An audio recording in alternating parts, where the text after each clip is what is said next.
Salut Noé, Salut. merci d'avoir accepté mon invitation. Noé, tu es étudiant et tu es activiste écologiste. Tu as milité notamment au sein du mouvement Youth for Climate, mais tu es surtout le candidat de la nouvelle Union populaire écologique et sociale aux législatives dans la sixième circonscription du Calvados. Et tu auras comme adversaire rien de moins que la nouvelle première ministre Elisabeth Borne.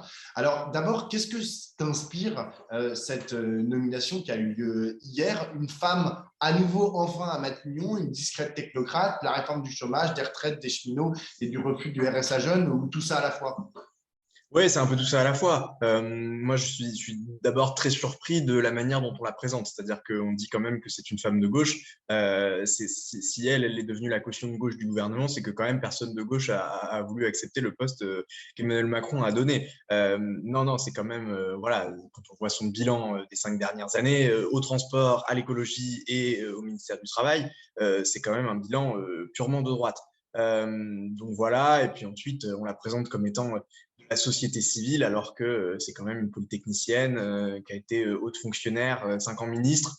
On fait mieux en termes de société civile. Mais c'est une femme. Et c'est que la deuxième à être à ce poste depuis toute la Ve République, enfin même depuis toute la République française, quoi.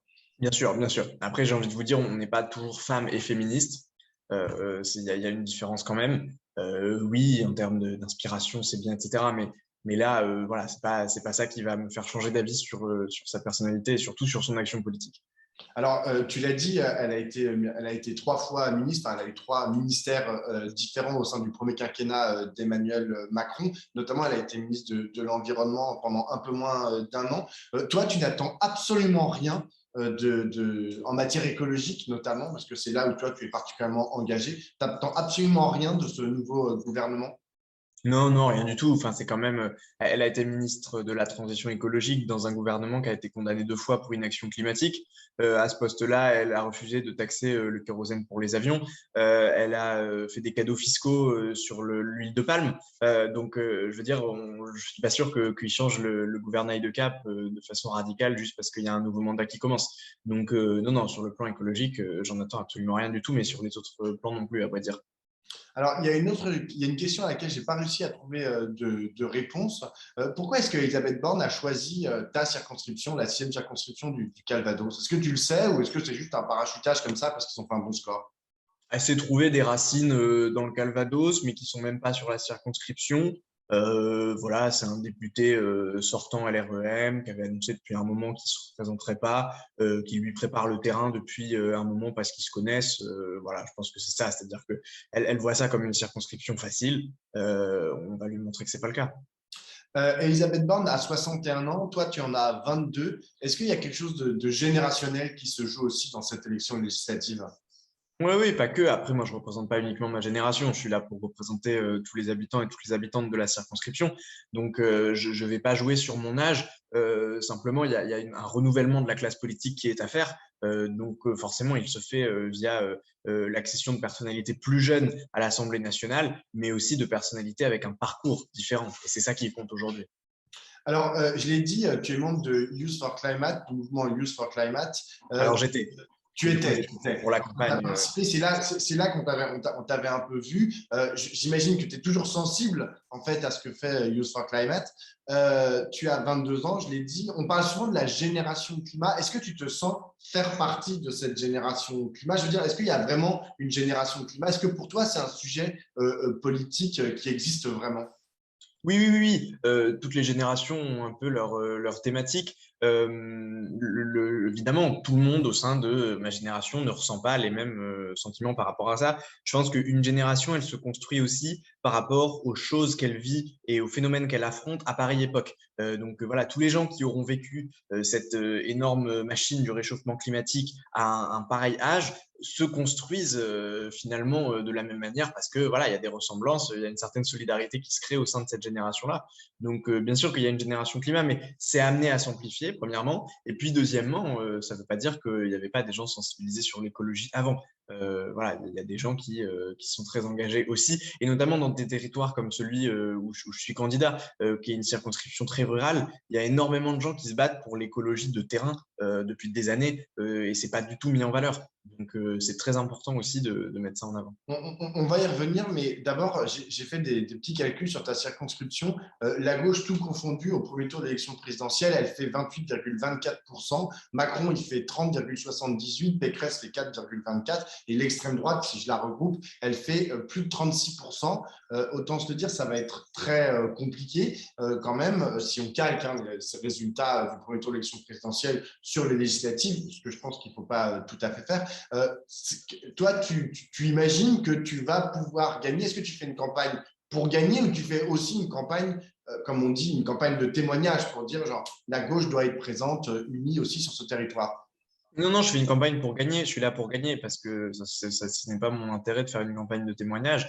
L'intérêt, c'est d'aller à l'Assemblée nationale et de représenter réellement les gens qui habitent dans la circonscription parce qu'on a souvent des gens qui prétendent nous représenter mais qui ne nous ressemblent pas.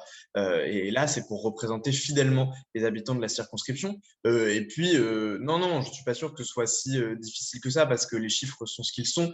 Mais voilà, la gauche, elle est unie. Il y a une dynamique qui s'est créée depuis la présidentielle. Il y a beaucoup de monde qui nous rejoignent. Il y a beaucoup de gens qui participent à cet engouement. Et face à ça, vous savez, il y aura un candidat Reconquête, un candidat RN, un candidat Debout la France.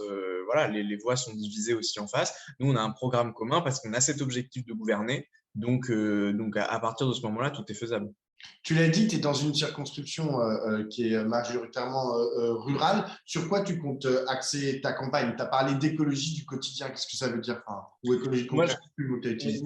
mes trois grandes thématiques, on va dire, ça va être l'agriculture et l'écologie d'abord, parce que c'est une circonscription très agricole et l'agriculture est essentielle aujourd'hui et les agriculteurs sont en grande, grande difficulté par rapport aux marchés internationaux, par rapport au changement climatique et à la sécheresse, par exemple, ces dernières semaines. Et il faut accompagner ces agriculteurs-là dans la transition. Je crois évidemment qu'il faut une transition du modèle agricole, mais je pense que ça ne peut pas se faire sans l'accompagnement des agriculteurs et des agricultrices sur le terrain. Donc ça, c'est un premier point, parce que ça va permettre ensuite d'agir de façon écologique si on accompagne les agriculteurs dans cette transition. La deuxième chose qui est extrêmement importante, c'est les services publics. Les services publics et l'égalité républicaine à travers le territoire, c'est-à-dire qu'on est dans des territoires où les services publics ont fermé petit à petit. À Vire, qui est la plus grosse ville de la circonscription, la maternité a fermé. Les femmes doivent faire plus d'une heure de route pour aller accoucher dans une maternité, ce qui est scandaleux. Les postes ferment à plein d'endroits, les services administratifs, il faut attendre 8 mois pour faire une carte d'identité. Voilà, toutes ces choses-là dont on ne se rend pas compte quand on habite en ville et qui sont fondamentales dans ces territoires-là. Et le service public, pour moi, ça veut aussi dire le service public ferroviaire et le train. Parce que les petites lignes de train ont été fermées, notamment par Madame Borne lorsqu'elle était ministre des Transports. On a des lignes de train, en tout cas des voies de chemin de fer qui sont inutilisées dans la circonscription dans le Calvados et qui seraient pourtant extrêmement utiles en termes de mobilité. Je parlais encore ce matin sur un marché avec des gens qui me disaient, voilà, on habite là, mais il n'y a pas de travail parce qu'on n'a pas de voiture et on ne trouve pas de travail parce que voilà, il faut aller à Caen pour trouver du travail. On en a. Je leur dis, mais voyez, il y a du chemin de fer là dans la ville où on est. Il y avait une gare il n'y a pas si longtemps que ça. Elle a fermé. On relance la ligne de train et vous êtes à 5 minutes en train de la ville pour aller travailler et vous pouvez habiter là où vous voulez habiter sans aucun problème. Donc ça, c'est très important. Et puis la troisième chose, c'est le travail et le pouvoir d'achat.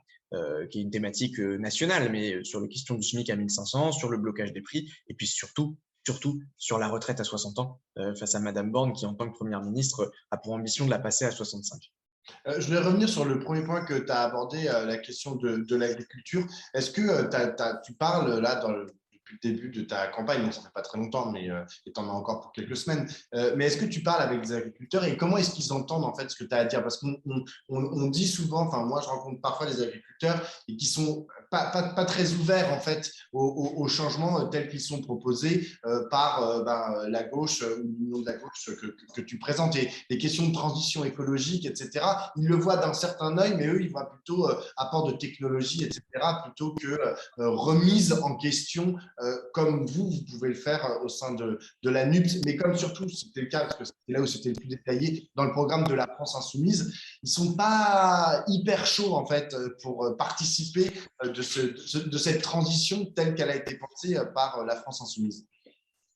Oui, alors moi j'étais encore ce week-end à un événement de promotion de l'agriculture normande. Bien sûr, il faut discuter parce qu'il faut expliquer nos propositions parce qu'il y a il y a des préconçus sur l'écologie et sur ce que la gauche propose à l'agriculture, qu'on ne connaîtrait pas ce qui se passe sur le terrain, etc. Moi, je suis petit-fils d'agriculteur, je sais ce que c'est, je vois ce que c'est, la circonscription, voilà, je la connais à ce niveau-là. Et du coup, non, il faut expliquer les mesures parce qu'il y a cette idée préfaite sur ce qu'on pourrait proposer, qui est, voilà, en gros, on impose des choses parce que c'est plus écologique.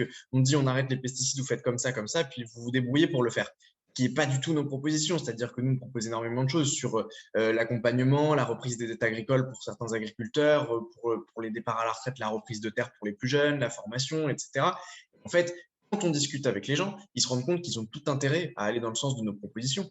Le problème étant qu'aujourd'hui, ils sont pris à la gorge par un marché, par des logiques de concurrence, par des logiques d'export et d'international surtout. Et donc, ils sont en fait engagés dans cette machine-là avec les dettes à rembourser, etc., avec la mécanisation qui coûte extrêmement cher aussi, qui est un gouffre financier. Enfin voilà, toutes ces choses qui font qu'ils sont pris dans un espèce d'étau dont ils ne peuvent pas se desserrer. Et donc, forcément, le plus facile, entre guillemets, c'est de poursuivre là-dedans pour essayer en pensant qu'on va réussir à s'en sortir.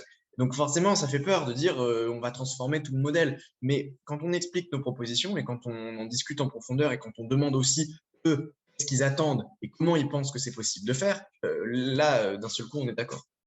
J'ai une dernière question, Noé. Est-ce que tu penses sincèrement que Jean-Luc Mélenchon peut être Premier ministre à la fin du mois de juin, c'est-à-dire après les élections législatives, et une fois du coup que vous auriez réussi à avoir une majorité de sièges? Parce que dans ces cas-là, ça voudrait dire que tu serais un député potentiellement de la majorité. Et est-ce que pour toi, ça fait une différence si tu es un député de la majorité ou un député d'opposition? Et du coup, si tu es député d'opposition, comment tu envisages ton mandat? Parce que c'est pas du tout la même chose, vu que genre, bah, tu es dans l'opposition. Donc, globalement, tu vas dans des commissions où on te laisse pas déposer tes amendements, on te laisse voter, tu votes contre, mais tout le monde s'en fout, puisque la majorité fait à peu près ce qu'elle veut dans l'Assemblée nationale. Bien sûr, moi je pense sincèrement qu'on peut le faire parce que l'union elle est historique et parce que on a réussi quelque chose de fort et qui provoque quand même un engouement assez certain. Il est extrêmement visible sur le terrain cet engouement-là des gens qui s'y intéressent, qui sont contents de cette union et qui ont envie qu'elle gagne. Et donc je pense sincèrement que voilà, les sondeurs nous mettent pour l'instant en tête, mais on voit comment les sondeurs ont du mal à sonder cette mobilisation populaire et que à la présidentielle elle était encore plus importante que ce qu'ils avaient pu anticiper. Donc ça nous laisse espérer des grandes choses. Et moi, je pense tout à fait que ce soit possible. Donc, évidemment, c'est plus facile d'être dans la majorité parce qu'on appliquera notre programme, il n'y a pas de doute, on le fera. On mettra en place toutes les mesures qu'on promet aux gens parce que nous, on tient nos promesses. Mais l'opposition, c'est pas une mauvaise chose non plus parce que on aura une opposition qui sera obligatoirement plus large que ce qu'elle est aujourd'hui. Et déjà, aujourd'hui, elle a été constructive, c'est-à-dire qu'on avait 60 députés de gauche, 17 députés insoumis travaillé à pied d'œuvre, qui ont été ceux qui ont déposé le plus de propositions de loi. Et si effectivement ça ne se traduit pas tout de suite légistiquement, ça participe à la bataille des idées et ça fait avancer d'énormes sujets. Je veux dire, maintenant, Macron se met à parler de planification écologique alors que c'est ce qu'on défend depuis des années. Donc voilà, on avance sur de nombreuses thématiques, nos idées, elles avancent, donc c'est jamais inutile. Et puis si on a une opposition énorme, la majorité, à un moment donné, sera obligée de composer avec nous. Et à ce moment-là, on pourra faire passer des propositions. Alors évidemment, l'idéal ce sera d'avoir la majorité, mais je suis profondément convaincu qu'on est en capacité de l'obtenir. J'ai une toute dernière petite question. On a vu que dans certains territoires, certaines circonscriptions, l'union de la gauche, elle avait quelques lézardes. Est-ce que toi, dans la sixième circonscription du Calvados, tout le monde est uni et il n'y a absolument pas de problème quant à ta candidature? On a un énorme avantage dans tout le Calvados qui est qu'on est 6 candidates et candidats. Il y a 3 circonscriptions, plutôt Union populaire, une PC, une PS et une LV. Et on fonctionne tous les 6 ensemble, on fait des événements communs et ça se passe extrêmement bien. Donc en ce cadre-là, le Calvados est un symbole de l'union de la gauche parce que tout fonctionne, on fait des belles actions communes et donc ça marche très très bien et c'est quand même assez agréable. Eh ben, merci beaucoup, Noé. J'ai plus qu'à te Merci à toi. souhaiter une bonne campagne qui, j'espère, Merci. se terminera heureusement le 12 et 19 juin prochain. Bien sûr, on a un gros défi, mais on va y arriver. Salut, salut. Salut, merci.